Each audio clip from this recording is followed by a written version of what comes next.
नाज़रीन, अवामी न्यूज़ में ख़बरनि जो सिलसिलो जारी है। इन वक्त असीं तव्हांखे कराची में ख़बर ॾींदा हलूं त कराची जे सिंध वस्ती खमीसा ॻोठ में 12 अगस्त 2020 ते रात जे अंधेरे में खंबी गुम कयल सियासी समाजी अॻुवाण असगर बिरोई ऐं सरदार मलाणे जी बाज़ियाबी लाइ सियासी समाजी अॻुवाण सिविल सोसाइटी ऐं जसकम ज़िले ओलह बशीर खान पारां अल्लाह बख्श अनवर जमाली ऐं ॿियनि जी अॻुवाणी में S2 स्टाफ लासी ॻोठ खां रैली कढी खंबी गुम कयल असगर बिरोई ऐं सरदार मलाणे जूं तस्वीरूं बैनर ऐं प्ले कार्ड खणी सख़्त एहतजाज मुज़ाहिरो कयो आहे। हिननि अॻुवाणनि मीडिया सां ॻाल्हाईंदे चयो आहे त माण्हू कराची में सिंधी माण्हू जी मालकी करे थो उन खे थ्रेड ते उन खे रस्ते ते हटाइण चाहिनि था। मां साईं लाल बेग जी ॻाल्हि सां मुतफ़िक़ आहियां त उहे असांजा केतिरा लाश ॾियनि, असांखे खंबे गुम कनि, असां सिंधी माण्हू जी मालकी ऐं कराची जी मालकी तव्हां कंहिं बि सूरत में हथ नथा खणी सघूं। सिर्फ़ु असगर बिरोई जो मामलो न आहे, इहो तव्हां ॿुधो हूंदो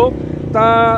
सिंध ते हिननि जी नज़र आहे, सिंध खे ई विरहाइण चाहिनि था। तव्हां ॾिठो हूंदो ज़ुल्फ़कार आबाद आहे, हेॾां बैरिया टाउन आहे ऐं ॿियो वॾा मनसूबा बनाए असांखे अक़लियत में तब्दील कनि था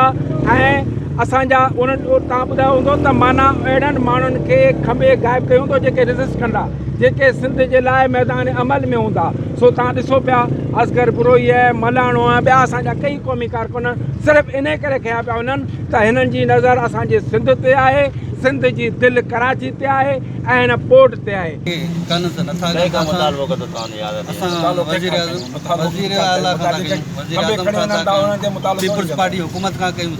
मज़ीद खबरों और तफसीलात के लिए विजिट करें हमारी वेबसाइट www.awamiNewsHD.com।